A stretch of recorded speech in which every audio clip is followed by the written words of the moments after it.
Hello, everybody, and welcome to Voice of the Cards, The Forsaken Maiden.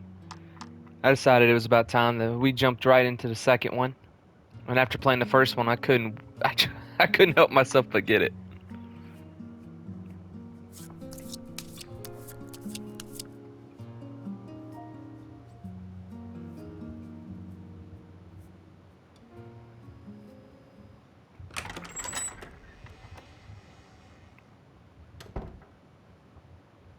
Ah, I bid you welcome. I shall be your game master for this tale. It is a pleasure to have you. Now then, just like this, I will be using cards to draw you into the world of this story.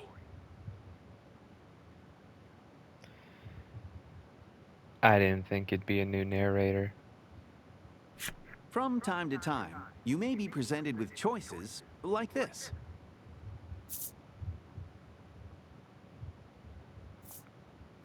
That's correct. It doesn't mean anything, but still, good job. You're following along with all this, I trust? Moving on, I believe your experience of the story will be shaped in no small part by my narration. As such, I hope you'll have rather more fun keeping the sound on while you play. That said, rest assured that the game remains enjoyable without sound. My words will be subtitled, just as they are now.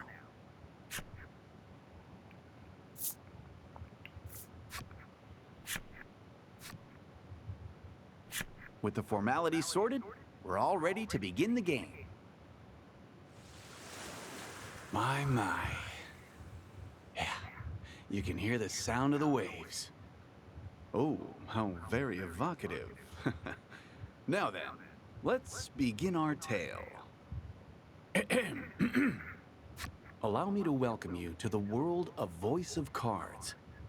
You're about to step into the shoes of the hero of this tale as he sets forth on a grand adventure. Said adventure takes place in a remote part of the sea, in which ancient traditions are alive and well. You will touch the hearts of many who dwell in this place as you journey to change fate's promise of untold ruin. I'm scared!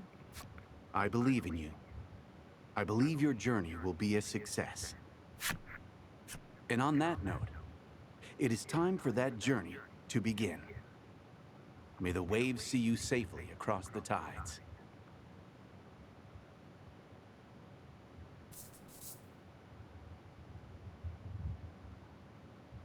The Forsaken Maiden. Our story begins in a secluded grotto. The sound of the waves echoes softly across the rock walls. A solitary young man stands in front of a ship floating in the water. Brush in hand, he busies himself painting the vessel. Once he finishes his work, he decides to carve his name into the side of the hull. A finishing touch.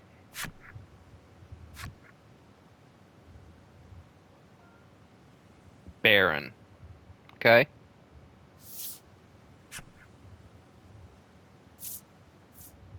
You carve your name in small lettering into the ship. Oh, a handsome name, that. This young lad is the hero of our tale, and your window into the world. You're a navigator without a ship, and your soul yearns to set out upon the ocean blue, for your own reasons. You have spent a great deal of time repairing the wrecked ship before you, in the hopes of crafting a partner, aboard which you might sail the high seas. The sound of a wooden box tumbling to the ground rips through the grotto. You heave a deep sigh and decide to head over to the source of the racket.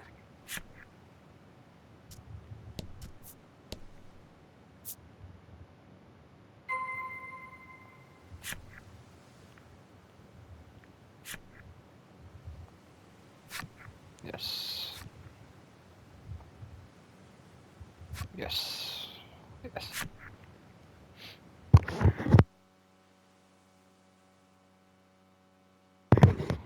Oh my goodness. The source of the noise turns out to be a young girl. It looks as though she has knocked over a wooden box, packed with shipbuilding supplies, and is in quite a panic about it. The girl's name is Laddie. You came across her some time ago, collapsed on a beach. You attempted to bring her to a nearby village, but she was quite opposed to the idea for some reason. As such, she has been helping you repair the ship here. You're not quite sure how to respond to her knocking the box over.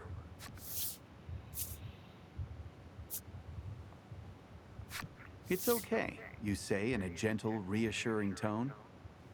Laddie's worried expression melts away, replaced by one of relief. Yeah, maybe this main character won't be such a douche.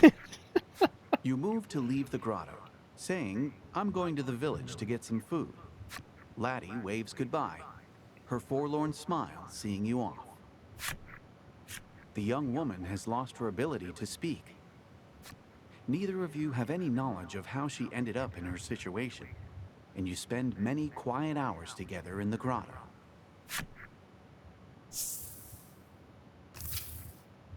The scent of the sea and a sense of isolation hang heavy in the air. The island is bound for ruin and has had its name since before any can really recall. This is Omega Isle. You take a deep breath and then set out for the nearby Omega village, which shares the island's name.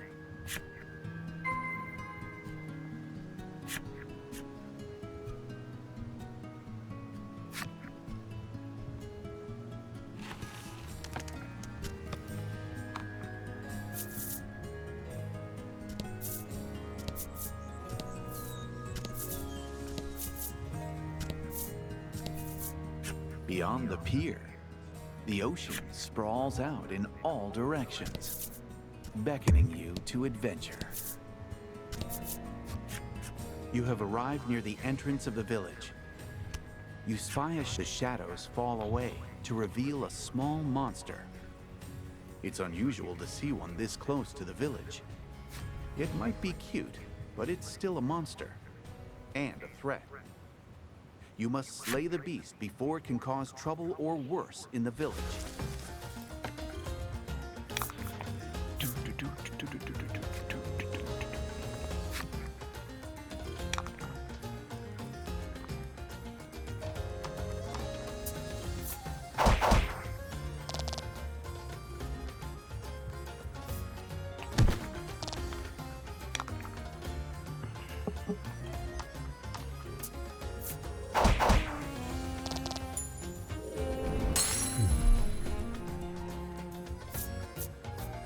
At least the controls and stuff seem to be the same.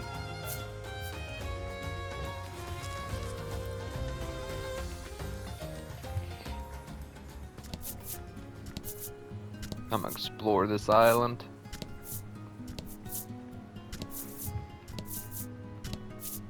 Oh. Well, maybe there's not that much to explore after all. What's this? An old spire stands tall before you. Yet. Alas, there's little reason to go poking around within.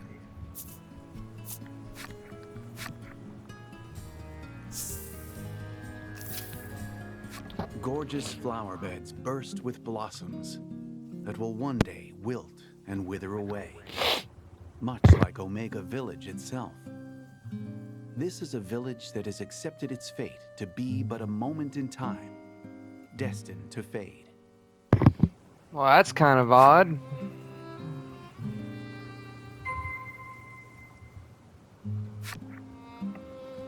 What, you gotta go to the mayor every time you want food?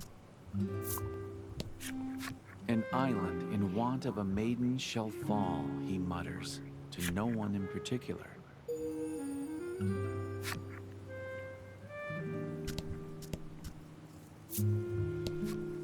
This might be the last time I see this flower bed, the boy says, gazing forlornly at the flowers.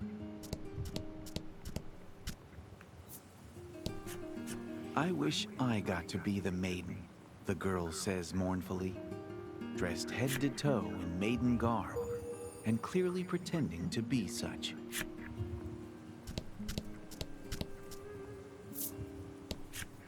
A lone woman diligently cleans the grounds of the Maiden Shrine.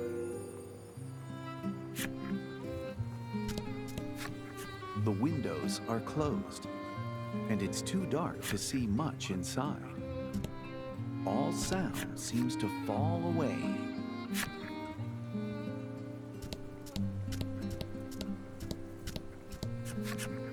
You stop in at the mayor's house and discover that he already has a guest.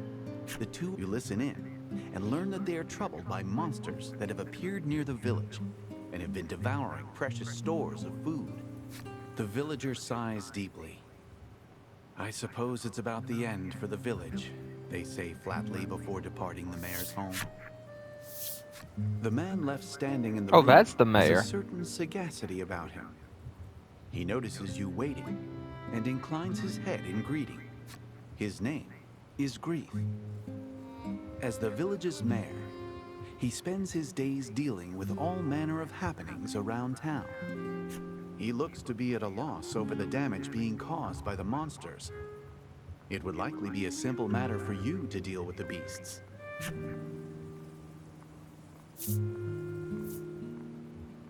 You offer to deal with the monsters, and Grief replies with his thanks. "You're always a big help." This is part of your daily routine. You work to sort out the village's troubles in order to procure food to eat.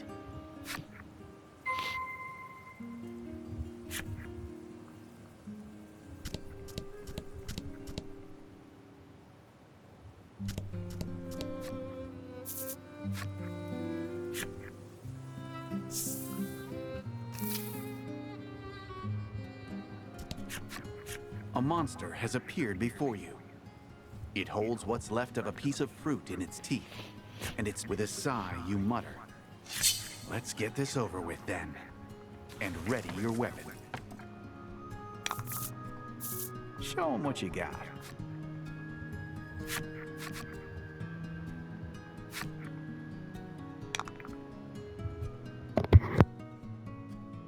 Let's see, do I have...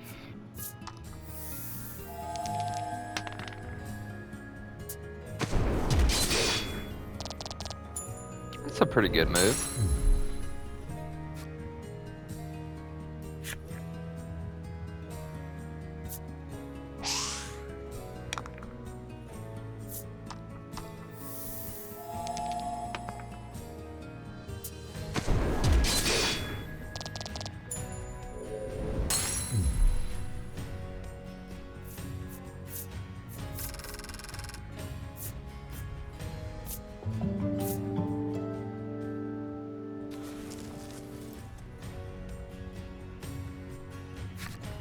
With practiced skill, you swing your weapon. The blade flashes through the monster's throat. Merciless. Perfect aim. It would appear that you wipe the blood off your weapon. As you do, you notice a shadow in the distance. Another monster, perhaps?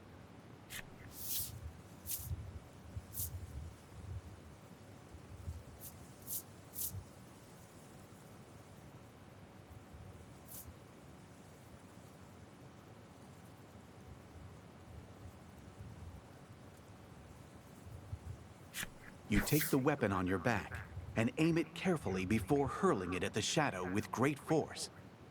It flies toward your target. However, the tip of the spear strikes just slightly to the side of the shadow, which runs off. Whatever the shadow was, it was taken aback by your unexpected assault. It looks like it ran off in the direction of the spire near the village. Now we go to the spire. Yeah.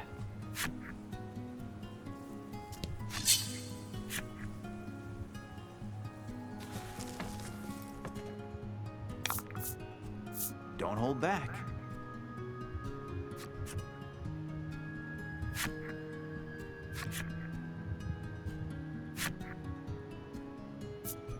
Oh, I know you guys.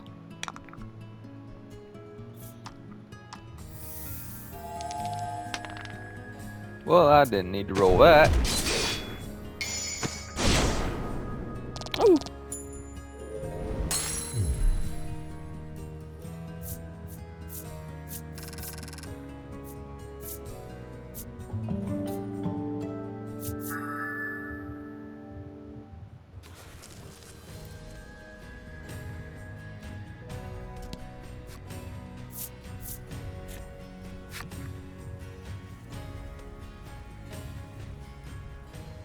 You stand before the Spirit Spire, said to have been erected to protect the island.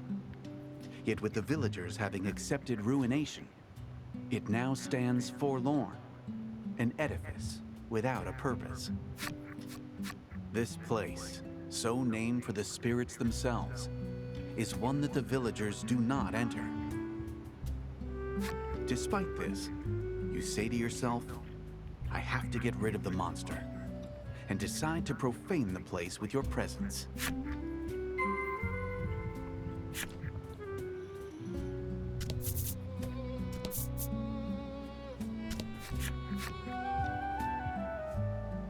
There are some words etched into the door, but they are weathered and difficult to read. Worried though you are about whatever the words might say, you nonetheless try pushing the handle. With some protest, the door groans open.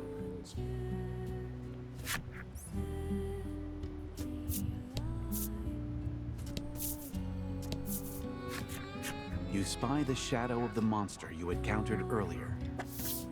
The shadow notices your presence and flies off. You can't help but admire the rapid escape, though it looks like you're back to chasing after a shadow.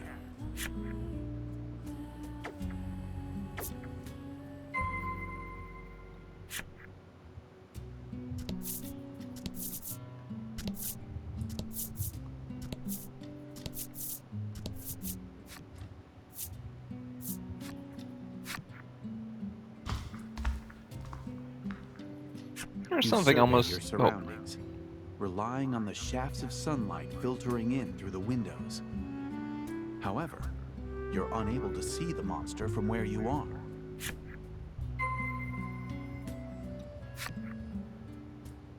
Something almost relaxing about how this game is played.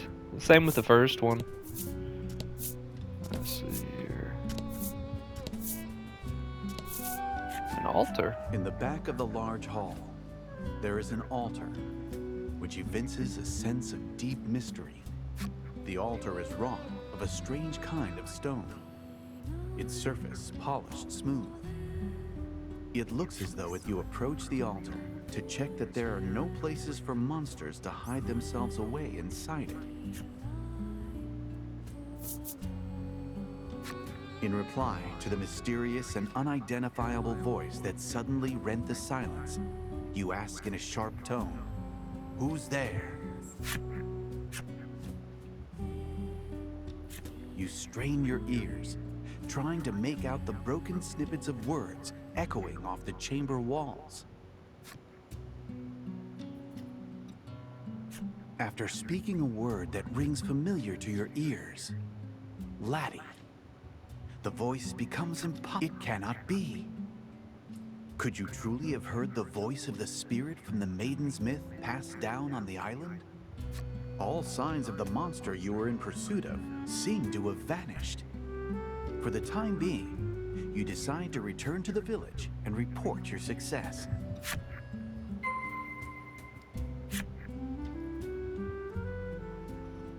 Alright, good. All the controls are the same.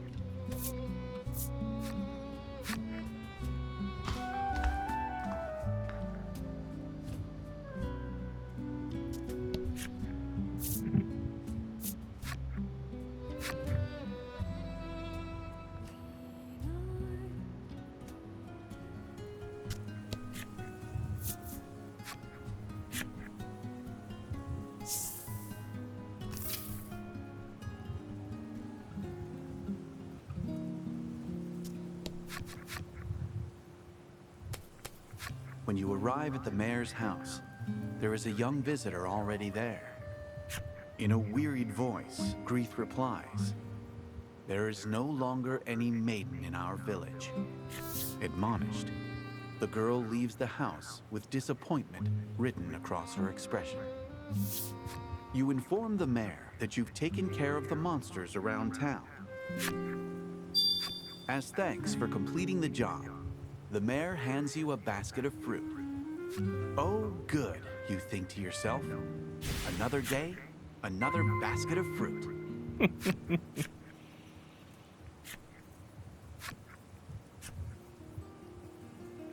Just like last time, we'll look at all those at the end.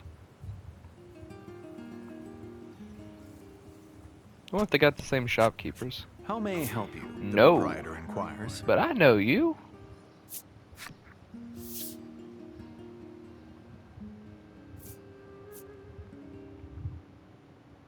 Will that be all? The proprietor asks. How may I help you? The proprietor inquires. Okay. So the item shop's different, but that's not.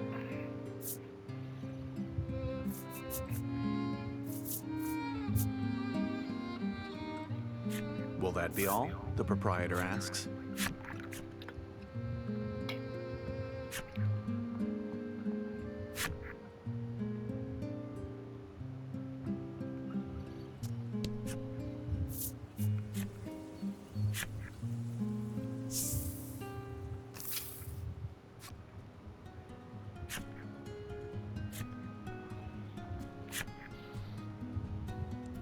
Whee!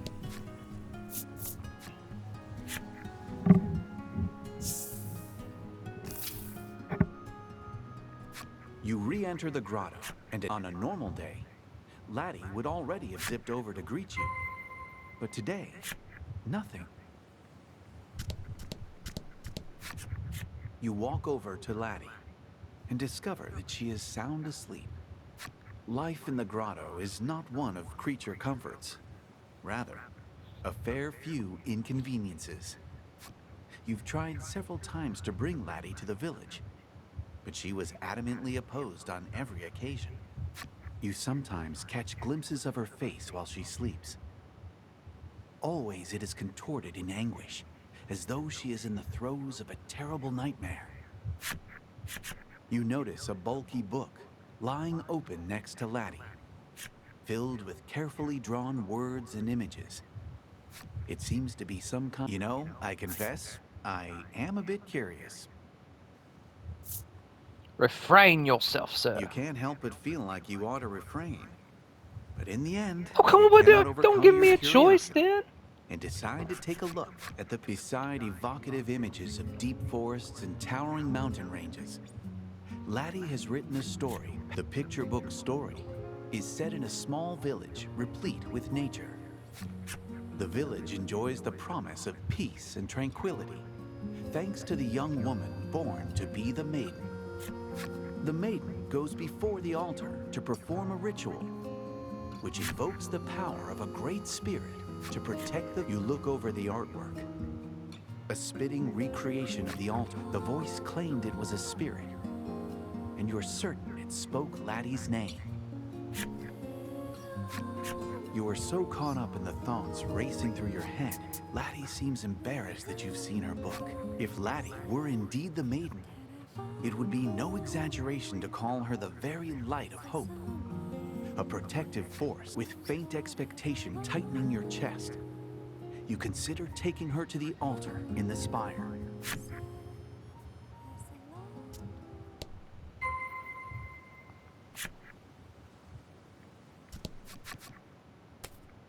You've given Laddie some of the fruit you brought back. She dreamily... Your stomach rumbles as you watch her. And together, the two of you enjoy a light meal.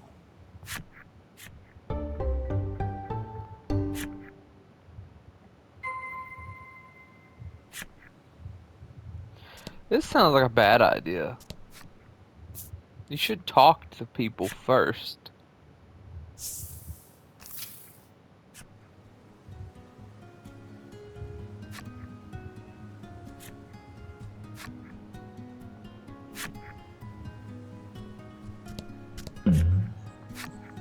You come across an open-air stall.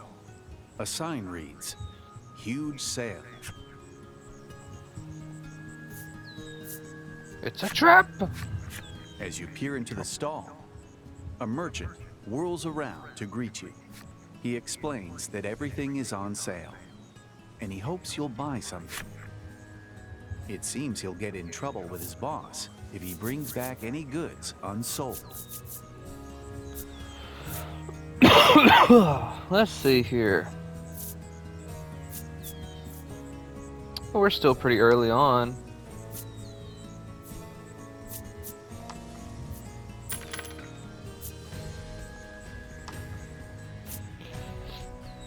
There we go. The peddler is closing up the stall to head back to his boss. See you another time, he says. You cannot shop here anymore.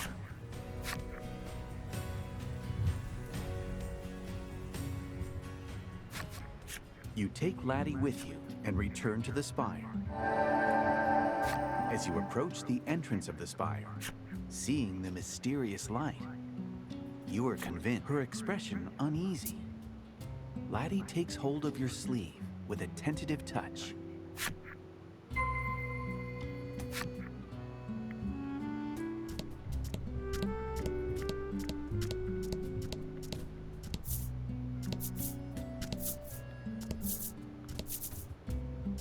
Oh, I thought maybe there'd be a chest or something.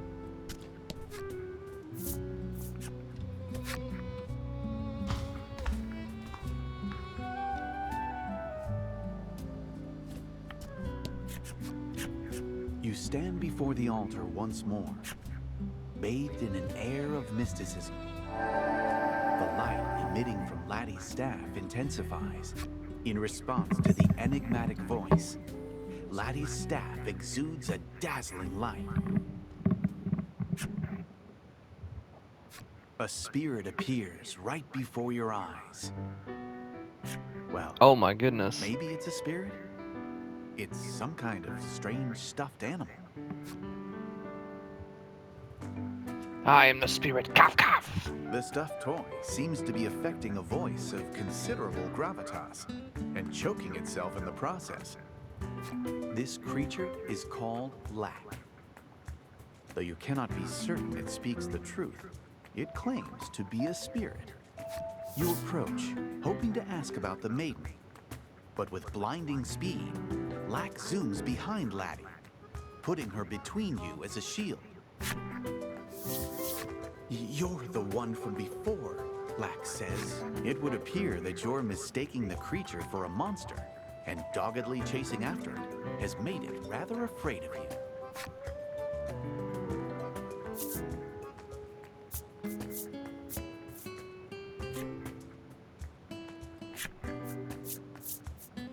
You hold out an offer of reconciliation, and Lack takes it. And immediately you're not really sure if the make good worked out. But in any event, Lack looks willing to listen to you now. You ask about the maiden once more, and Lack begins to talk a lot. It seems to enjoy doing so. Just as the maiden's myth handed down amongst the denizens of the island suggests, it explains, Laddie was indeed born to be the maiden here. However, she was unable to take up her role. This has caused no small amount of distress over the island's inevitable destiny to sink beneath the raging waves. Lack concludes with a proposal. How's about you go and meet with the other maidens and fetch the maiden's relics? As you had hoped, Laddie appears to be the key to the island's salvation. This island is not the only one home to a spirit. There are islands throughout this archipelago, and upon each dwells one of the 4 maidens who govern their own spirit. The self-proclaimed spirit explains that if you bring the maiden's relics that each of these maidens possess back to this spire, Laddie will be able to become a maiden herself. Laddie shows the staff in her hand, wearing an expression that seems to say, "This is a maiden's relic."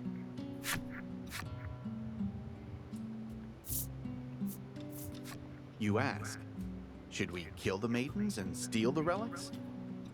Laddie shakes her head rapidly, as if to insist that you definitely should not do that. As Lack explains, each maiden has an attendant, an escort, and protector. This would make it difficult to take the relics by brute force. If Laddie becomes a maiden and performs the maiden's ritual at the altar, the island can be saved. The world-changing immensity of what you have just learned echoes in your mind. It takes you a little while to fully digest it. But it does just so happen you've been readying a seaworthy vessel for your own purposes. You accept Lack's proposal to help Laddie become a maiden. So, you want me to poof you back to the entrance? You decide to make for the spire's exit.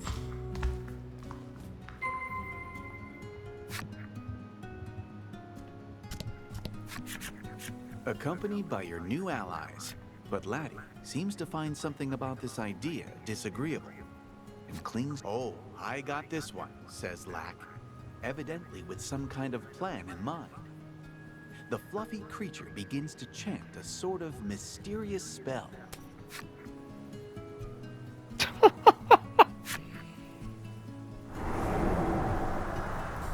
Suddenly, Laddie's face is transformed into that of an odd old man's.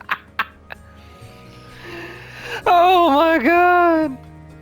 Laddie touches her transformed visage and then gives a thumbs up, perhaps as if to say, "Good job. You are a god."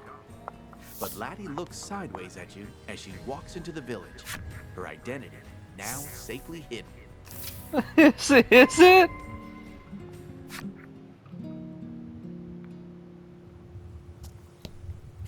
This is your home. A desk pushed up near the navigation map is of your own design and depicts the various islands in this region of the sea. It contains information on the maidens of those nearby islands, culled meticulously from books and the tales of passing travelers. Before all of this, you had found yourself unable to merely sit and watch the village's decline, and so planned a voyage to seek aid from the maidens of the other islands. After popping into the back room, you emerge with a carefully polished ship's wheel. It is the final piece of the ship you restored at the grotto. With it, you will finally be able to set sail on the voyage you have dreamed of for so long. You have made ready for the voyage, but before you set sail, you decide to stop in at the mayor's to say your farewells. Greeth's eyes fall over the unfamiliar face behind you. And who do we have here? My girlfriend.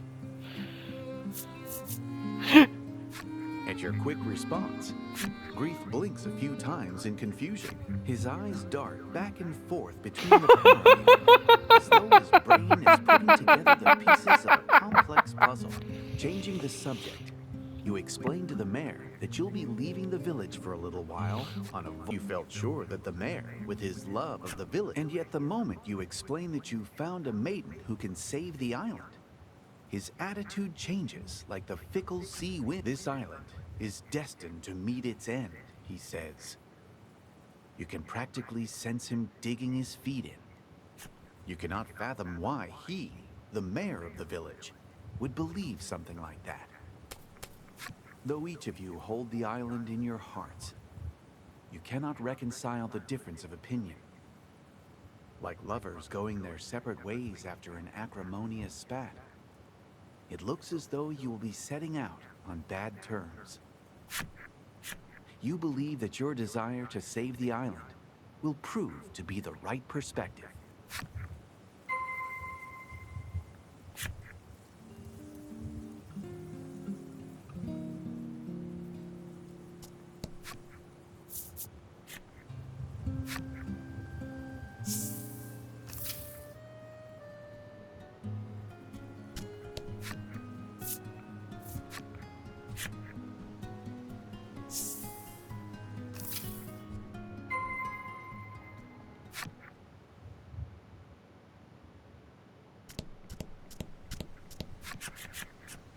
your ship.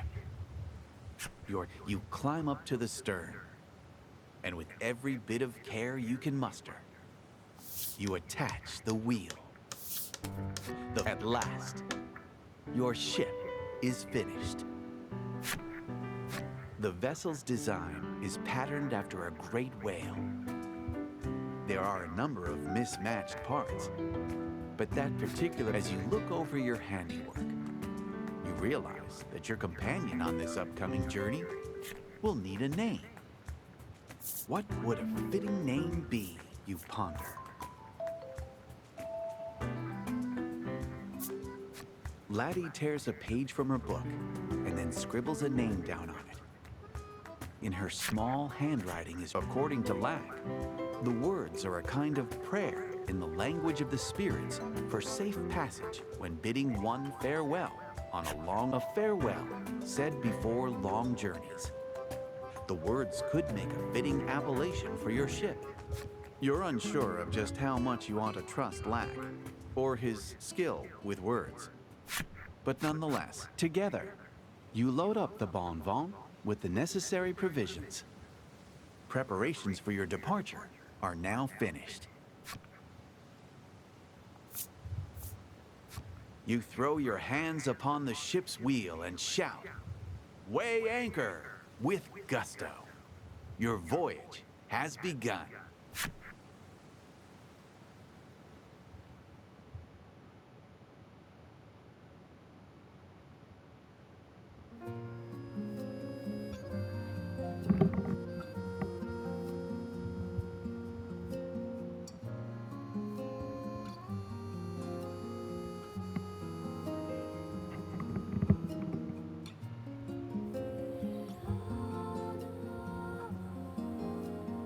I think the mayor was probably the guardian for her. Or guardian for one of them.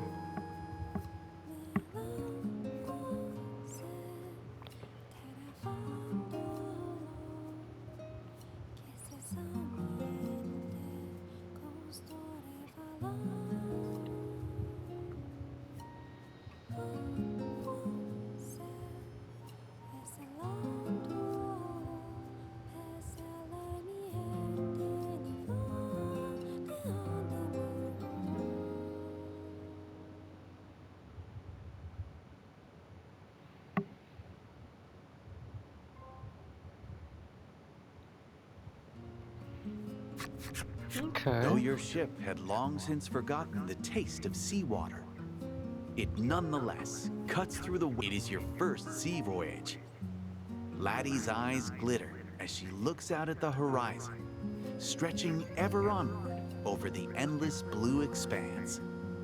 She opens up your homemade navigation map, checking the locations of the islands where the other maidens live. On the island to the south of here lives a beauteous maiden garbed in azure robes, as though the sky itself is wrapped around her. After closing up the map, you grasp the wheel like a familiar old friend and tell the ship where you'd like to go. You now have free rein to sail across the sea as you see fit. New tales await you when you put into port on an island where a maiden dwells. Okay, so I have a choice. Oh.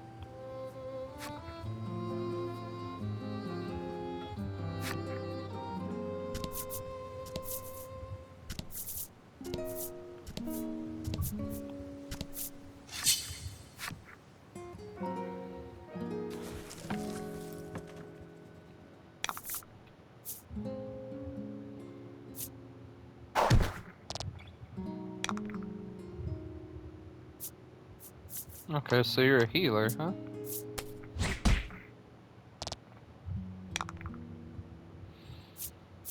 Poke.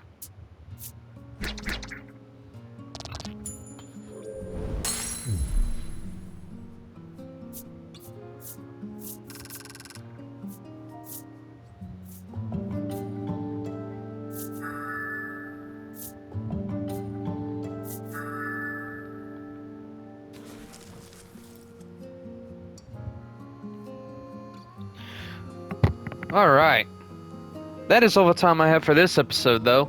Thank you all so much for watching, and I'll see you in the next one.